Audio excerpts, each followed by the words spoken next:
السلام علیکم ورحمۃ اللہ وبرکاتہ۔ الحمد للہ رب العالمین والصلاة والسلام علی سید الانبیاء والمرسلین وعلی آلہ واصحابہ اجمعین ومن تبعہم بإحسان الى یوم الدین، اما بعد۔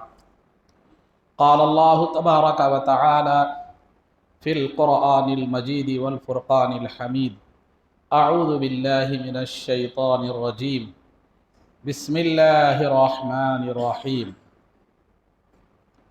سبحان الذی اسری بعبدہ لیلا من المسجد الحرام الى المسجد الاقصى الذی بارکنا حولہ لنریہ من آیاتنا انہ هو السمیع البصیر۔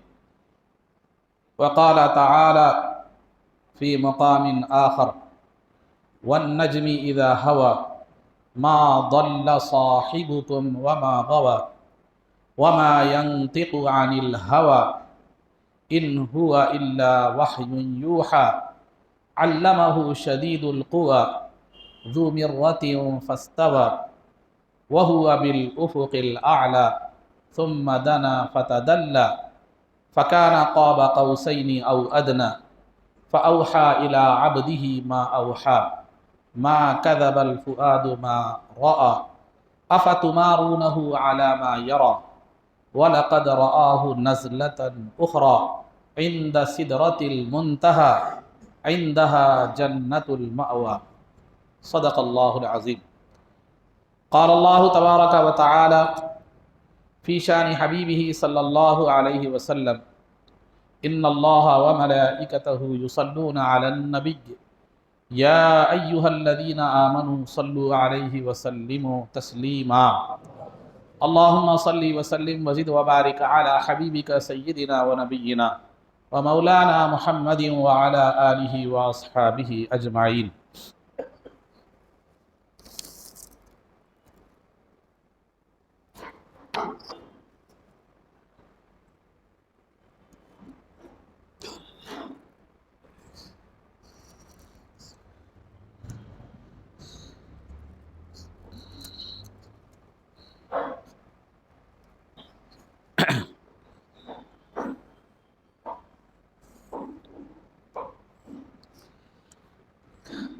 عزیزان محترم،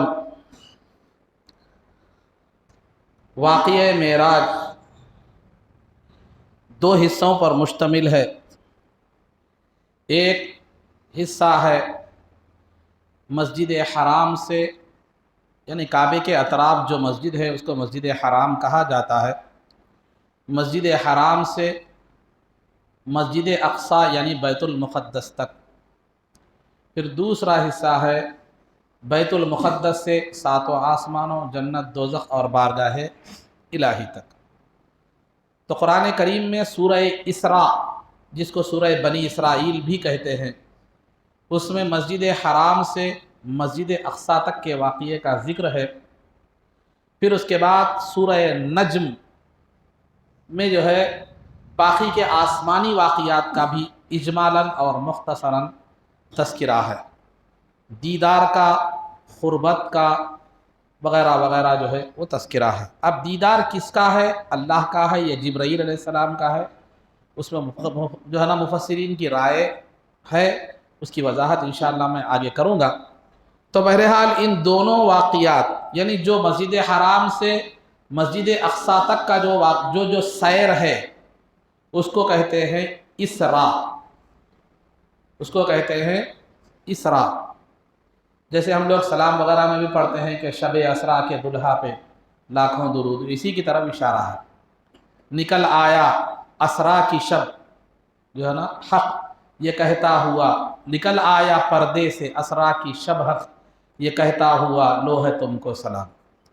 تو بہرحال یہ وہاں تک کے واقعے کو، یعنی مسجد حرام سے مسجد اقصی تک کا جو واقعہ ہے، جس کو سورہ بنی اسرائیل یا جس کو سورہ اسراء یعنی 15ویں پارے کے آغاز میں بیان کیا گیا ہے، اس کو اسراء کہتے ہیں۔ پھر سورہ نجم 27ویں پارے میں جو ہے اس کا جو واقعہ ہے اس کو معراج کہتے ہیں۔ معراج، اسراء، معراج، مگر کبھی کبھار دونوں واقعات کو ملا کر معراج واقعہ معراج بھی کہتے ہیں، زمین کے اور آسمان کے دونوں معاملات کو۔ تو لہذا خطبہ مسنونہ کے بعد میں نے دونوں آیتوں کی بھی تلاوت کا شرف حاصل کیا ہے، اور جو ہے نا انشاءاللہ اس پر دونوں پر بھی بات کی جائے گی۔ عزیزان محترم، واقعہ معراج پر تفصیلی روشنی ڈالنے سے قبل میں تمہیدی طور پر دو تین جو ہے نا باتیں آپ حضرات کے سامنے، جو اشکالات، جو شکوک و شبہات ہو سکتے ہیں، میں اس کو دور کرنے کی جو ہے نا کوشش کروں گا۔ سب سے پہلے میری جو کوشش ہوگی، میرا جو عنوان ہوگا کہ اس طرح معراج النبی کی محفل منعقد کرنا جائز ہے یا ناجائز ہے۔ ایک بات مختصر طور پر میں اس پر جو ہے نا بات رکھوں گا۔ پھر دوسرا یہ کہ معراج کو لے جانے کا مقصد کیا تھا، کیونکہ دنیا میں ہر چیز بغیر مقصد کے نہیں ہوتی، مقصد کیا ہے اس کا۔ پھر اس کے بعد جو ہے نا معراج سرکار کی روحانی ہوئی، جسمانی ہوئی، دلائل سے نہیں بتاؤں گا، عام انداز میں بات رکھوں گا آپ کے ساتھ، تاکہ بات آپ کو آسانی سے کیا ہو جائے، سمجھ میں۔ دلائل بھی ہیں اس کے، اہل علم اس کے دلائل بیان کرتے ہیں، اس کی بہت تفصیلات ہیں، لیکن روح سے ہوئی، جسم سے ہوئی، اس بارے میں چند باتیں آپ حضرات کے سامنے بیان کرتا ہوں۔ تو سب سے پہلے میں واقعہ معراج منانا جائز ہے یا نہیں ہے اس طرح جمع ہو کر، جامع الاحادیث ایک کتاب کا نام ہے حدیث کی، اس میں یہ حدیث مروی ہے کہ ذکر الانبیاء من العبادہ و ذکر الصالحین کفارۃ الذنوب، انبیاء کا ذکر کسی بھی حیثیت سے ہو، خواہ میلاد کے حوالے سے ہو، سیرت کے حوالے سے ہو، عظمت کے حوالے سے ہو، فضیلت کے حوالے سے ہو، یا کسی بھی حوالے سے ہو، انبیاء کا جو ذکر ہوتا ہے، انبیاء کی جو یاد ہوتی ہے، وہ جو ہے نا عبادت ہے۔ ذکر الانبیاء من العبادہ، انبیاء کا ذکر کیا ہے، عبادت ہے۔ وذکر الصالحین کفارۃ الذنوب، اللہ والوں کا ذکر گناہوں کو کا کفارہ ہے، یعنی گناہوں کو میٹنے کا سبب اور ذریعہ ہے۔ اس حدیث کے واضح طور پر یہ بات معلوم ہوتی ہے کہ انبیاء کا ذکر عبادت ہے، اولیاء کا ذکر گناہوں کو میٹنے کا ذریعہ ہے۔ ایک بات یہ ہوگی۔ پھر دوسری بات یہ ہے، مشکات میں یہ حدیث موجود ہے کہ سرکار دو عالم، تو اس سے عام انبیاء کا ذکر معلوم ہوا، عام انبیاء کا ذکر کیا ہے، عبادت ہے۔ تو ہم سید الانبیاء کا ذکر کر رہے ہیں، تو پھر یہ بھی ہمارا ذکر کرنا، سرکار کا تذکرہ کرنا، یہ کیا ہے، عبادت ہے۔ تو ہم معراج کے حوالے سے کیا کر رہے ہیں، عبادت کر رہے ہیں، اور عبادت کو ناجائز کہنا یہ کم علمی کی ہی بات ہو سکتی ہے، یا نادانی ہی کی بات ہو سکتی ہے۔ اور دوسری بات اور جو ہے، ایک بات یہ بتاؤں، شیطان، یہ معراج کے خیر آگے بتاؤں گا انشاءاللہ میں، ایک تو بات یہ ہو گئی۔ دوسری بات یہ ہے کہ مشکات شریف کی حدیث ہے کہ صحابہ بیٹھے ہوئے ہیں، صحابہ کی محفل موجود ہے، غالباً بابو فضائل سید المرسلین میں معراج کے اس باب میں جو ہے نا یہ حدیث موجود ہے کہ صحابہ اکرام کا مجموعہ ہے، صحابہ اکرام بیٹھے ہوئے ہیں، انبیاء کا تذکرہ کر رہے ہیں۔ ایک صحابی رسول نے کہا کہ اللہ نے آدم کو صفی اللہ بنایا، اور ایک صحابی رسول نے کہا کہ اللہ نے ابراہیم علیہ السلام کو خلیل اللہ بنایا، یعنی اپنا دوست بنایا، اور ایک صحابی رسول نے کہا کہ جو ہے نا موسیٰ علیہ السلام کو اللہ رب العزت نے کلیم اللہ بنایا، یعنی ان سے کلام فرمایا، ان سے بات کی اور ان سے گفتگو فرمائی۔ تو یہ صحابہ کسی حکم پر، شریعت کے حکم پر، نماز پر، روزے پر، حج کے مسائل پر ڈسکس نہیں کر رہے تھے، انبیاء کی عظمتوں کا تذکرہ کر رہے تھے، انبیاء کی عظمتوں کا تذکرہ کر رہے تھے، کوئی اور بات نہیں کر رہے تھے۔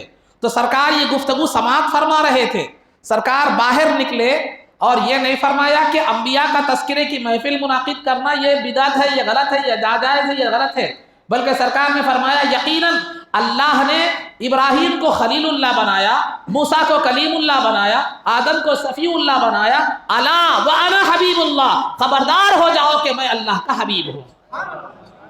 تو صحابہ عظمت انبیاء کا جلسہ منعقد کر رہے تھے، اور سرکار بجائے اس کو منع فرمانے کے خود الا وانا حبیب اللہ کہہ کر اس جلسے میں خود شامل ہو گئے۔ تو اس سے یہ معلوم ہوا کہ انبیاء کی عظمتوں کی محفل منعقد کرنا سنت صحابہ بھی ہے، اس میں شرکت کرنا یہ سنت مصطفیٰ بھی ہے۔